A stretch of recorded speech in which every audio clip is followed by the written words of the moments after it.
Hello guys, good morning. कैसे हैं आप सब लोग? आज मैं होम लोन के बारे में बात करने जा रहा हूँ। होम लोन जो एक बहुत ही इम्पॉर्टेंट एस्पेक्ट है, जो बाहर के लोग दिल्ली, बॉम्बे, जो फोर मेट्रो सिटीज़ में जाते हैं, टाउन या सिटीज़ में जाते हैं और वहाँ पे अपना रोजी रोटी करते हैं, अर्निंग कमाते हैं, तो उनका एक सपना होता है कि यहाँ पे हमारा एक घर भी हो। लेकिन जब वो घर खरीदने जाते हैं तो घर का प्राइसेस की वजह से उनको एक होम लोन लेना पड़ता है। होम लोन मोस्टली लोग घर होम लोन पे ही लेते हैं, अनलेस एंड अनटिल कि आपके पास इतना रिजर्व हो, इतना पैसा हो कि आप घर कैश डाउन पेमेंट करके लें। तो घर जब लेते हैं आप होम लोन ले के लेते हैं, तो उसमें क्या कौन सी बातें आपको ध्यान रखनी चाहिए होम लोन के लिए, ताकि आपका वो होम लोन आप प्रॉपरली उसको रिपे कर सकें और कम से कम टाइम में आप उसे रिपे कर दें और वो kind of happy home loan हो आपका। तो आइए चलते हैं, आज हम बात करते हैं होम लोन का। सबसे पहला जो है वो अपनी लोन कैपेसिटी को आप समझिए। जो पहला पॉइंट है वो है अपनी लोन कैपेसिटी को समझिए। आपकी लोन कैपेसिटी है कितनी? आइडियली हम लोन लेने की बात नहीं करते, हम नहीं चाहते कि कोई भी आदमी लोन ले, लोन को अवॉइड करें। लेकिन कुछ ऐसे केसेस होते हैं, जैसे घर आप लोन पे लेते हैं, तो वहाँ पे आप, अगर आपके पास पैसा नहीं है तो होम लोन लेके घर ले सकते हैं, क्योंकि होम लोन नहीं लेंगे तो आपको घर भी नहीं होगा। ठीक है, तो पहले आपको जज करना है कि आपकी लोन कैपेसिटी कितनी है। और जनरली लोग क्या करते हैं कि जितना भी लोन ये जो है मिलता है उतना लोन लेते चले जाते हैं। वो एक गलत बात है। होम लोन आपका जो नेट इनकम है उसके 40% से ज़्यादा नहीं होना चाहिए, और कार लोन जो भी आपका टोटल इनकम है उसके 15% से ऊपर नहीं होना चाहिए, और personal loan 10% of net income से ज़्यादा नहीं होना चाहिए। ये अपर लिमिट है। अगर इससे ज़्यादा ये सारे लोन हैं तो आप डेंजर सिग्नल में हैं। इसका मतलब है कि आप बहुत ज़्यादा लोन ले रहे हैं, आपकी लोन लेने की कैपेसिटी ख़त्म हो गई। और किसी भी केसेस में हर लोन को जोड़ के टोटल लोन जो इंटरेस्ट आउटगो है, इंटरेस्ट जो आप दे रहे हो, वो आपके नेट इनकम के 50% यानी आधा से ज़्यादा नहीं होना चाहिए। तो आप जो होम लोन लेंगे इस चीज़ को ध्यान लेके रखेंगे, और ये मैक्सिमम है। आप इसको, जैसे home loan 40% of net income बोला है, आप उसको 20% कर सकते हैं, 10% कर सकते हैं, ये आपके ऊपर है।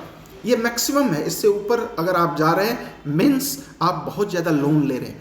तो सबसे पहले understand your loan taking capacity. आपकी लोन टेकिंग कैपेसिटी कितनी है? आप एक लिस्ट बनाएंगे जिसमें कि आपके पर्सनल लोन भी होंगे, कार लोन भी होंगे, होम लोन भी लेंगे, जो है उसका लिस्ट बनाएंगे, टोटल कितना आता है ये सब पहले एनालाइज करेंगे। ये फर्स्ट स्टेप है। सेकेंड स्टेप, आप होम लोन जितने भी रेट्स हैं, जो भी टर्म्स कंडीशंस हैं होम लोन के, जो भी बैंक आपको दे रहा है, उसको सबसे पहले आपस में कंपैरिजन करेंगे। आप जैसे बैंक है, बैंक में SBI है, स्टेट बैंक ऑफ इंडिया है, एक्सिस बैंक है, HDFC, हाउसिंग फाइनेंस में नंबर 1 ये है HDFC, housing development and finance company. ICICI bank से आप ले सकते हैं, कैनरा बैंक से, IDBI से, Kotak, IOB, Indian overseas bank से, एंड येस बैंक से।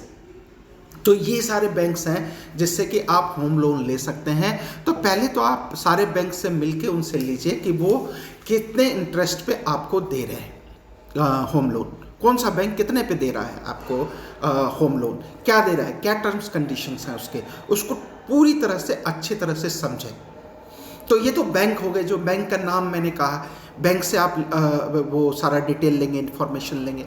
इसके साथ साथ कुछ नॉन बैंकिंग फाइनेंशियल कंपनी जिसको NBFC बोलते हैं, उनसे भी आप कोटेशन लेंगे कि होम लोन किस रेट का होगा, कितने टाइम का होगा, कितना EMI बनेगा, क्या प्रोसेसिंग फ़ी होगी, क्या फोरक्लोजर नॉर्म्स होंगे, ये सारी चीज़ें आप उनसे लेंगे। तो NBFCs में कौन कौन से हैं मेजर? सबसे पहले तो आप LIC, उसके बाद DHFL, उससे आप कोटेशन ले सकते हैं। इंडिया बुल्स हाउसिंग है, उससे ले सकते हैं। टाटा कैपिटल से ले सकते हैं। Bajaj Finserv, IIFL, PNB housing, Shriram housing and grey finance, ये सारे NBFCs हैं। आप इनसे भी कोटेशन ले सकते हैं कि होम लोन मुझे लेना है, इस लोकेशन पे घर लेनी है, तो आप जो होम लोन दोगे उसका क्या टर्म्स कंडीशंस होगा, वो सारा लेके एक जगह उसका कंपैरिजन करें, उसको समझें, उसको जानें।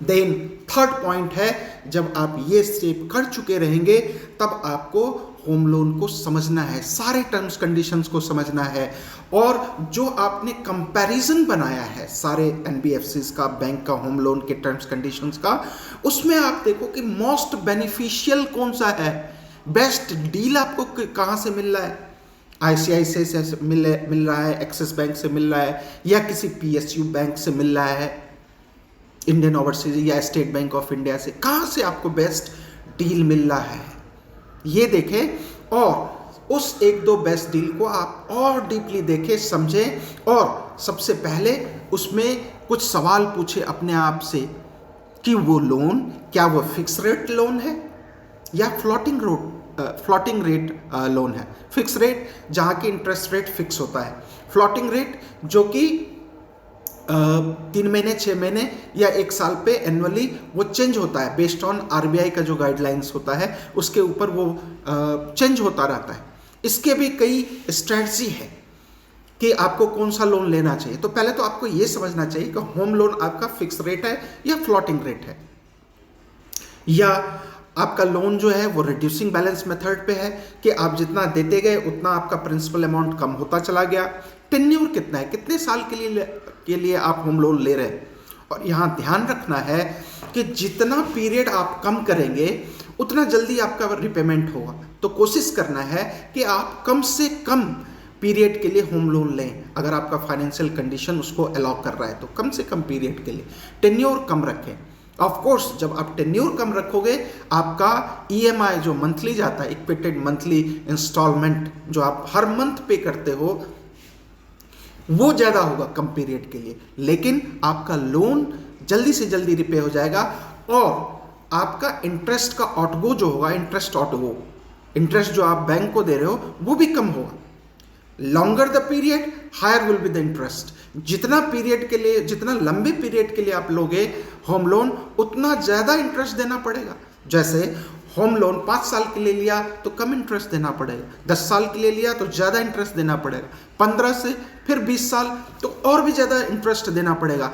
यानी होम लोन को आप जितना लंबा स्ट्रेच करोगे टेन्योर को, उसकी पीरियड को, उतना ज़्यादा आपको इंटरेस्ट देना पड़ेगा। तो आपको इस चीज़ का ख्याल रखना है, और इस ढंग से आपको होम लोन लेना है कि आप कम से कम पीरियड के लिए ले सकें। और इसके साथ आप EMI का देखेंगे, EMI कितना है, EMI आप दे सकते हैं कि नहीं कंफर्टेबली, ठीक है। उसके साथ प्रोसेसिंग फ़ी की क्या, कितने बैंक प्रोसेसिंग फ़ी भी लेता है तो कितना पड़ता है, कौन सा बैंक आपको बिना प्रोसेसिंग फ़ी के दे रहा है, तो ये सब सारी चीज़ें देखना है। प्री पेमेंट पेनल्टी, कई बार क्या होता है जब आप हाउस लोन समय से पहले पे करते हैं तो बैंक आपसे प्री पेमेंट पेनल्टी लेता है, यानी आपने पहले दे दिया तो 1% डिपेंड करता है, हर बैंक का वेरी करता है, वो आपको देखना है कि आपका बैंक कहीं प्री पेमेंट पेनल्टी तो नहीं लेता है, और अगर लेता है तो कितना लेता है। इसके साथ साथ फोरक्लोजर नॉर्म्स क्या है, अगर ये इसी से रिलेटेड है पहले वाले पॉइंट से कि फोरक्लोजर नॉर्म्स, पहले अगर हम क्लोज करें होम लोन को तो उसके क्या नॉर्म्स हैं, उसके क्या टर्म्स कंडीशंस हैं, तो ये सारी चीज़ें आपको जाननी चाहिए।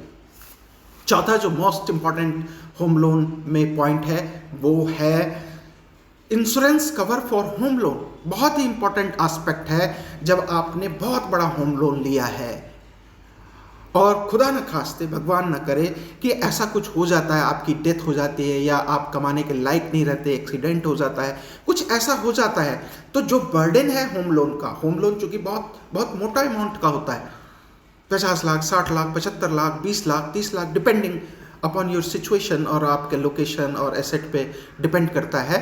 तो अगर आप कमाने के लायक नहीं रहे या अगर आप चल बसे तो वो 50 लाख या 60 लाख की जो होम लोन की रिस्पॉन्सिबिलिटी है वो कौन बियर करेगा, वो आपका परिवार बियर करेगा।